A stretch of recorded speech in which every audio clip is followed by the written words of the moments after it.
Belum pernah ada persiapan pertemuan tingkat tinggi negara-negara seperti apa yang akan terjadi di G20 di Bali yang oleh pengamat intelijen militer bisa jadi puputan Bali nih jangan-jangan. Semua pemimpin yang datang bukan hanya membawa delegasi namun sebelumnya sudah menyiapkan pasukan intelijennya dan membawa pasukannya di negara terdekat, terutama Amerika membawa pasukan yang lengkap. Apa yang sesungguhnya terjadi sih di dunia ini? Bukankah dunia sedang baik-baik saja? Bukannya dunia lagi ngurusin ekonomi yang akan resesi? Bukannya nggak akan ada lagi pandemi yang masih akan muncul setiap saat? Bukannya tidak akan ada perang di zaman modern ini seperti kata pejabatnya? Kok malah semua negara memanaskan mesin perangnya? Mendekati Indonesia bahkan. Inilah yang menyebabkan Putin enggan datang ke acara G20 kali ya. Inilah mengapa Tiongkok menyiapkan armadanya di selatan Jawa secara masif. Dan inilah mengapa Port of Darwin, Australia banyak tentara Amerika dan armada kapal pembom B-52 yang bisa membawa hulu ledak nuklir hadir di utara Australia. Ini mengapa Pulau Pasir jadi penting bagi Australia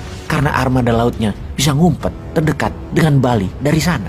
Amerika terutama Biden juga enggan sebenarnya datang kalau ada Putin. Juga kalau pada tanggal 8 November 2022 nanti hasil midterm election Partai Demokrat jeblok, maka tanggal 15-16 November 2022 di acara G20, di acara G20 belum tentu Biden datang.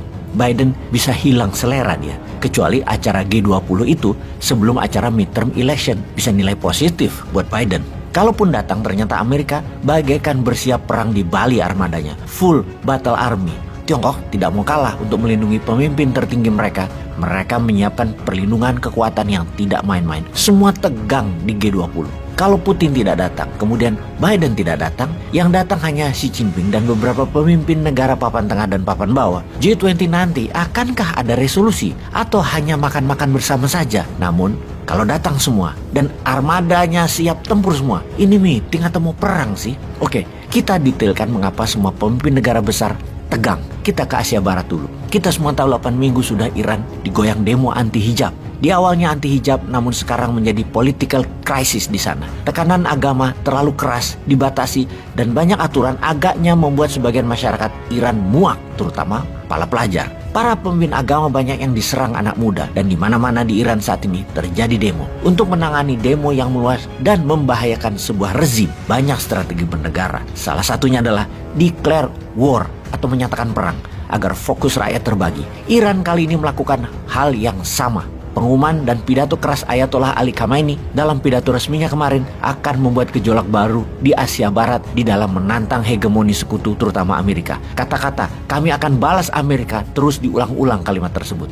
Apa yang mau dibalas? Meninggalnya pemimpin Garda Revolusi Iran Qasem Soleimani yang diroket pakai drone oleh Amerika yang dikirim melalui Saudi Arabia membuat Iran memendam amarah pada Saudi dan Amerika.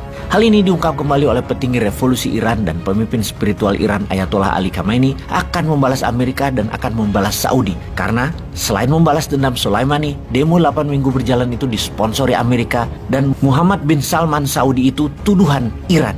Dijawab oleh Biden, kami akan bebaskan Iran. Dan ini merupakan pernyataan persis seperti sewaktu Amerika melakukan pembebasan atas sandera di kedutaan Amerika di Iran di tahun 1981.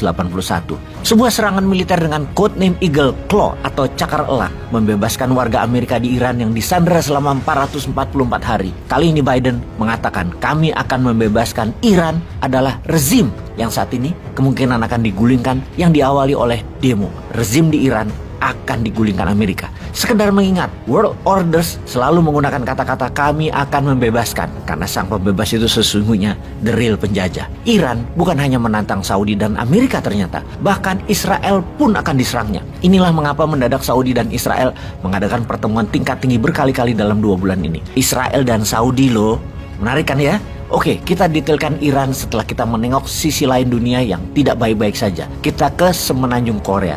Dalam sebulan terakhir belum pernah Korea Utara meluncurkan uji coba rudal balistik sebanyak kali ini dengan mengarahkan sasaran ke perairan Korea Selatan dan Jepang. Terbanyak, biasanya 1 bulan 1 dan paling banyak 5. Dalam sebulan ini, lebih dari 80 kali diluncurkan di berbagai arah. Utara, timur, hingga selatan.